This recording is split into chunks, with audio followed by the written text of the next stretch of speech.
Hello friend, कैसे हैं आप सब लोग। आई होप आप सब लोग बढ़िया हो। मैं के आर सैनी सभी का स्वागत करता हूं। दोस्तों, रेलवे कैडर पुनर्गठन के लिए बहुत अच्छी खबर निकल के आ रही है। दोस्तों, ऑल इंडिया रेलवे फेडरेशन ने अपना प्रस्ताव सौंपा है रेलवे बोर्ड को।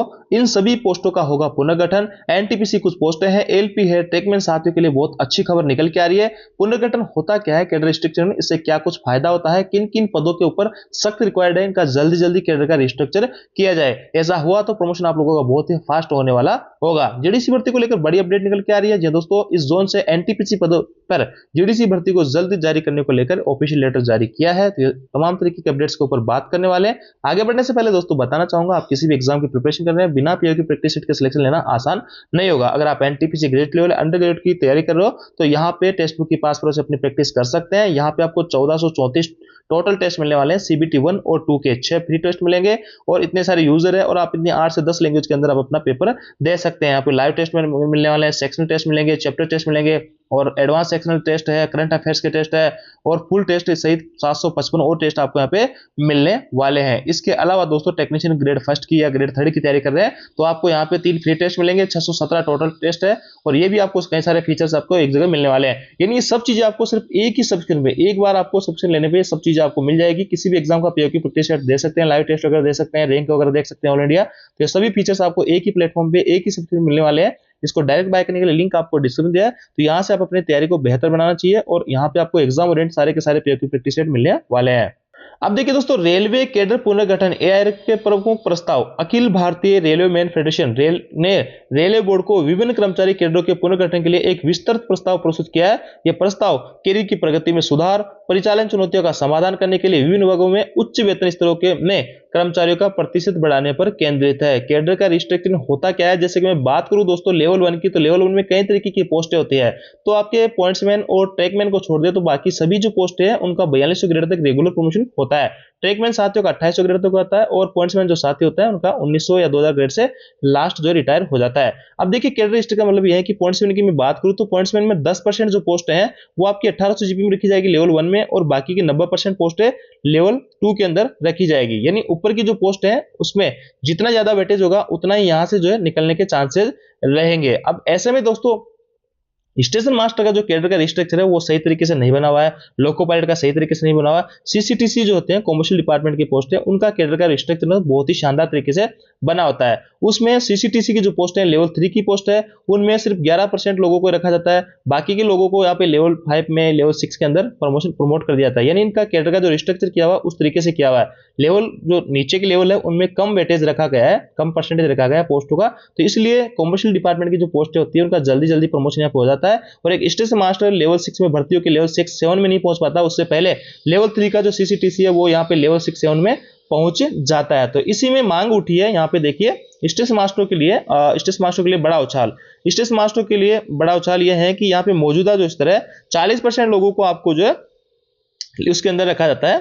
वेतन स्तर 7 में पद, वेतन स्तर 7 में पदों की प्रतिशत 40% से 70%। यानी अभी हो क्या रहा है, आपके स्टेशन मास्टर लेवल 6 और लेवल 7 जो है यही और एक तरीके से ऑथेंटिक जो है लेवल, उसके बाद में एमएससीपी के अंदर लेवल 8 9 वगैरह मिलते हैं।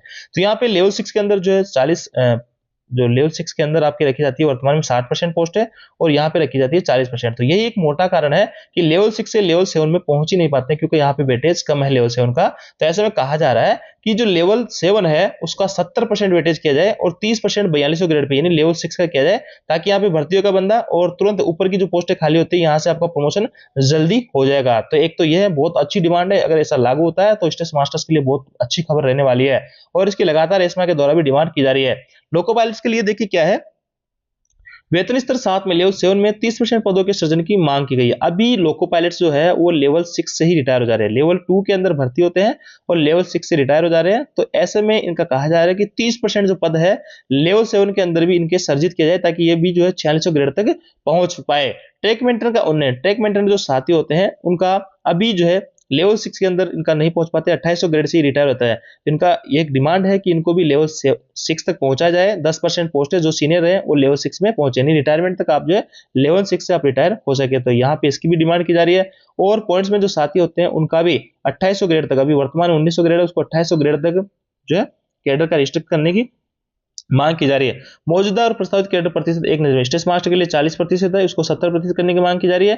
ट्रेन मैनेजर जो साथी है वो लेवल 6 के अंदर, देखिए बड़ी मैं आपको बात बताऊं, ट्रेन मैनेजर साथी है लेवल 5 में भर्ती होते हैं और लेवल 6 से रिटायर होते हैं। पूरे आजीवन इनको सिर्फ एक ही प्रमोशन मिलता है जो कि 2 से 3 साल में मिल जाता है। उसके बाद में ये आजीवन लेवल 6 के अंदर ही काम करते रहते हैं, जो कि एक तरीके से गलत है। इनको भी लेवल 7 तक जो है पहुंचना चाहिए। इसके अलावा टेक्नीशियन प्रेस इंजीनियर जो है उनका 67% मौजूदा वेटेज लेवल 7 के अंदर है और अभी उसको 70% करने की मांग की जा रही है। यही कि यहाँ पे देखिए जेई वगैरह के प्रमोशन आपको जल्दी देखने को मिलेंगे स्टेशन मास्टर के बजाय, क्योंकि यहाँ पे लेवल 7 का जो वेटेज है इनका 67% है, जबकि स्टेशन मास्टर का 40% है। इसलिए स्टेशन मास्टर का प्रमोशन काफी डिले से यहाँ पे लेवल 7 मिलता है। इसके आगे चिकित्सा और अन्य सहायक कर्मचारियों के उन्नयन, नर्सिंग अधीक्षकों के लिए नया अवसर है, फार्मासिस्ट के लिए बेहतर संरचना की बात की जा रही है। यहाँ पे लेवल 6 में पदों का प्रतिशत 0 से बढ़ाकर 40% करने की मांग की जा रही है। कारीगर कर्मचारियों का उत्थान, वो भी इसके रिगार्डिंग भी बात की जा रही है। तो ऐसा भी इन सभी के लिए बहुत अच्छी खबर है। और भी पॉइंट्समैन साथियों के लिए भी अच्छी खबर पहले निकल के आ रही थी कि यहाँ पे इनका भी 4 कैडर के अंदर इनका रिस्ट्रक्चर किया जा रहा है। तो ये बहुत अच्छा फायदा यहाँ पे होता है अगर ये सब चीजें लागू होती है, जो कि बहुत पुरजोर तरीके से प्रस्ताव रखा गया है। अब देखिए दोस्तों आगे और जीडीसी भर्ती को लेकर बहुत अच्छी अपडेट निकल के आ रही है। दक्षिण पूर्व मध्य रेलवे से 19/2/2026 का अपडेट है और ये जो है यहाँ पे ये इस लेटर का नंबर है, जनरल सेक्रेटरी दक्षिण पूर्व मध्य रेलवे मजदूर संघ कांग्रेस बिलासपुर। देखिए होता क्या है, यहाँ पे यूनियन ने मुद्दा उठाया होगा कि जीडीसी भर्तियों को आप कंडक्ट क्यों नहीं करा रहे हो, या इन्होंने मांग रखी होगी कि जीडीसी भर्तियां कब तक जारी होने वाली है। तो इनका रिप्लाई में यहाँ पे एसईसीआर ने लेटर निकाला है। देखिए, सामान्य विभागीय प्रतियोगी परीक्षा हेतु नवीन अधिसूचना जारी करने के संबंध में अनुरोध, जीडीसी एनटीपीसी कैटेगरी की, इन भर्तियों की कैटेगरी की बात की जा रही थी। लिखा है उपरोक्त विषय अंतर्गत आपके द्वारा सामान्य विभागीय प्रतियोगी परीक्षा हेतु नवीन अधिसूचना जारी करने के संबंध में अनुरोध पत्र इस कार्यालय को प्राप्त हुआ था। यानी यूनियन लेटर लिखे कार्यालय को लिखा था कि जीडीसी भर्तियां जो है इनको जल्द कंडक्ट किया जाए, खासतौर से एनटीपीसी वाली जो भर्तियां इनको। अतः इस संबंध में आपको सूचित किया जाता है कि रेलवे बोर्ड द्वारा जीडीसी हेतु जारी दिशा निर्देश के अनुसार जीडीसी 1/2023 नोटिफिकेशन आरबी 128/2025 दिनांक 23/12/2025 को रेलवे ने जो गाइडलाइन जारी की थी कि सभी जोन है अपने अपने लेवल पे जीडीसी भर्तियां कंडक्ट करा सकते हैं, उसका इन्होंने हवाला दिया है। पैरा 5 में ये दिशा निर्देश दिया गया है। आगे लिखा है कि specific guidelines shall be issued by RRB railway board tending to finalization of ECA to conduct the GDC in due course as was done in the case of department selection through CBT TBT mode पे। यानी यहाँ पे बात की जा रही है कि ईसीए का जो टेंडर हम जारी करेंगे वो कुछ उसकी गाइडलाइंस हम अलग से जारी करेंगे और टीबीटी सीबीटी मोड पे कैसे एग्जाम वगैरह का क्या कुछ करना है रेलवे के द्वारा इस पैरा 5 के अंदर कहा गया था। इसमें लिखा है कि उक्त दिशा निर्देश के अनुसार अभी तक एग्जाम कंडक्टिंग एजेंसी ईसीए का फाइनलाइजेशन नहीं हुआ है। रेलवे बोर्ड द्वारा ईसीए फाइनलाइज होने के बाद में जीडीसी 1/2023 की भर्ती प्रक्रिया शुरू कर दी जाएगी। इस संबंध में चेयरमैन आरआरबी पीएस को भी पत्र प्रेषित किया गया है, अतः उक्त जानकारी कार्य हेतु प्रेषित है। यानी दोस्तों यहाँ पे कहा गया है कि ईसीए का जो टेंडर है वो रेलवे के द्वारा जारी किया जाएगा। जैसे ही ईसीए का टेंडर यहाँ पे जारी हो जाता है हम नोटिफिकेशन निकाल देंगे। तो यहाँ पे जीडीसी की भर्तियां आना तय है और थोड़ा सा डिले इसमें हो रहा है। किसी भी कारणवश मान लीजिए कि ये जो टेंडर वगैरह है या फिर रेलवे थोड़ा सा देरी से यहाँ पे अलर्ट हुआ, तो ये सब चीजें हैं। बाकी आपकी जीडीसी भर्ती आपको जल्द देखने को मिलेगी। जो भर्तियां पहले कैंसिल हो गई दोबारा से रीओपन होगी। जो ट्रेनिंग जिनकी कंप्लीट हो चुकी है वो 22 लोग इसके अंदर एलिजिबल रहेंगे। तो ये थी दोस्तों अपडेट। आयो जानकारी आपको अच्छी लगी होगी, वीडियो आपको लाइक कीजिए, दोस्तों के साथ शेयर जरूर करें। Thank you.